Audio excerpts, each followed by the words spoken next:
اهلا بيكم. اللي هتشوفوه في فيديو النهاردة مش ابطال خارقين جايين من كوكب تاني، لكنهم اشخاص عاديين عندهم بس مهارات طوروها لدرجة ما تتصدقش، وده بيأكد لك اننا كبشر قادرين نحقق المستحيل. فيلا نبدأ بذكر الله. سبحان الله وبحمده، سبحان الله العظيم.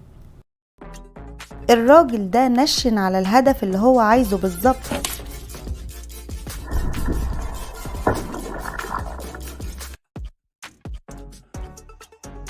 أما ده لاعب كرة قدم قرر إنه يلعب كرة السلة لأول مرة، ودي كانت النتيجة.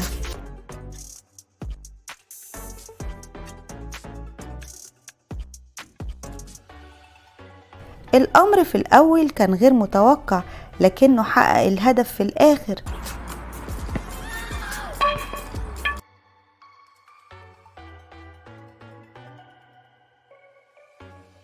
الناس العادية زينا بتاكل الخضار والفاكهة، أما الناس الموهوبة قوي زي الراجل ده بيعملوا الأشكال المبهرة دي.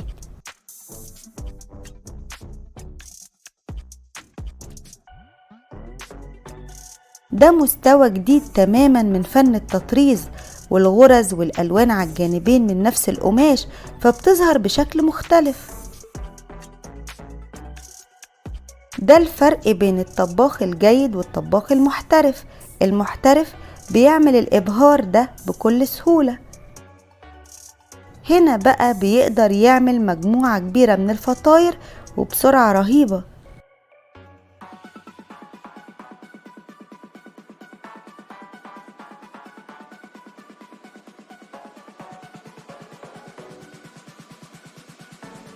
الرجال الأقوياء دول من سيبيريا قدروا انهم يصنعوا عربية من 5 طن من الجليد.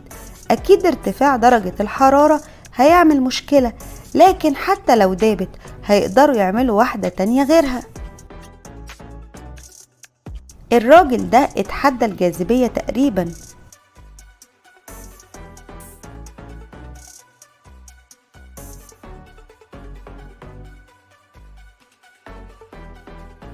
اما الشاب ده بص هينط ازاي.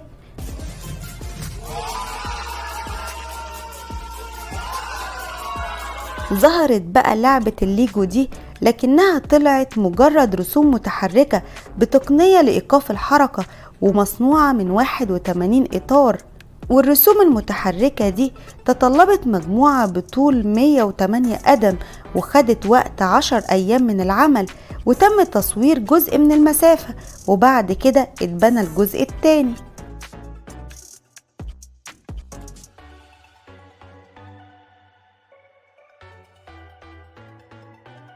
هنا بقى لما تحتاج تنظف اوضتك لكنك ذكي جدا.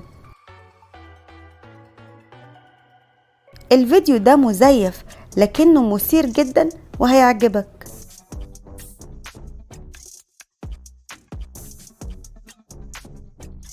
هنا بقى بيجمعوا الكرنب او الملفوف بس على الطريقة الهندية.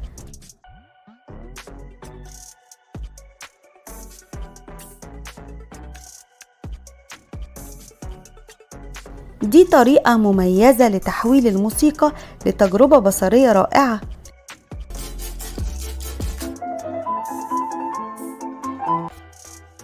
أما ده فن الرسم بقطعة خيط عادية جدا.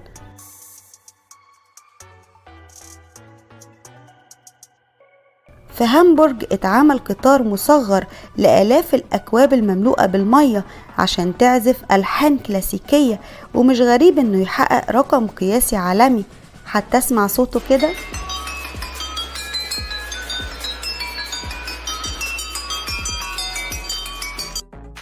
راس الراجل ده اما انه مناسب جدا لوقوف الازازة عليه، او انهم اتدربوا على الحركة دي كتير.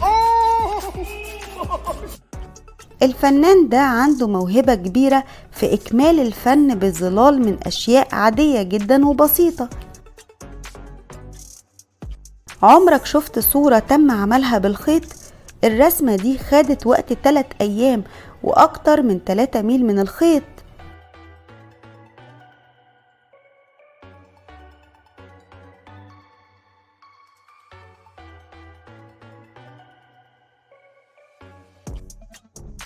هنا لما تقابل شخص موهوب لكنه كسول شوية، مش يمكن يكون مستعجل وبيحاول يوفر شوية وقت؟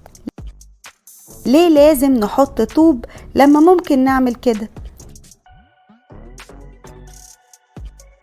الفنان المصري ده بيعمل بلاط الأسمنت بشكل يدوي، وبقاله أكتر من 50 سنة في المهارة دي، ومحافظ على التقليد ده اللي بقاله 200 سنة.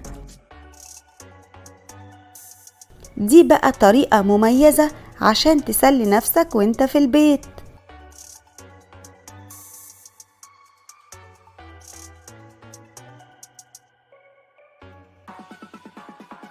تخيل هنا استخدم 5888 بطاقة ولمدة دقيقتين بس، كان المشهد بالروعة دي.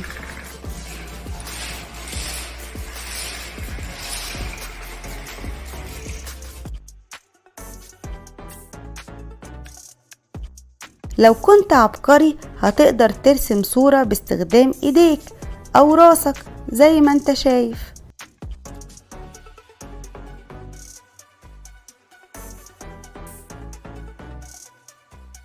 عشان تصمم صورة مذهلة زي كده انت محتاج بس برتقانة. تخيل ان التمثال ده ارتفاعه حوالي 72 قدم وتكلفته حوالي 265 ألف دولار، وبيتم حرقه سنويا في مهرجان اسمه مهرجان الرجل المحترق اللي بيتم دايما في صحراء نيفادا. رسم الحيوانات على الورق سهل، اما الفنان ده بيستخدم ايدين الناس عشان يصمم الفن بتاعه. شوف كمان وشم الخداع البصري ده. لو عجبك فيديو النهاردة اعمل لايك واشترك معانا في القناة عشان تتابع كل الحلقات الجاية. وختاما اللهم صل وسلم وبارك على سيدنا محمد وعلى آله وصحبه وسلم أجمعين، ودمتم في أمان الله. مع السلامة.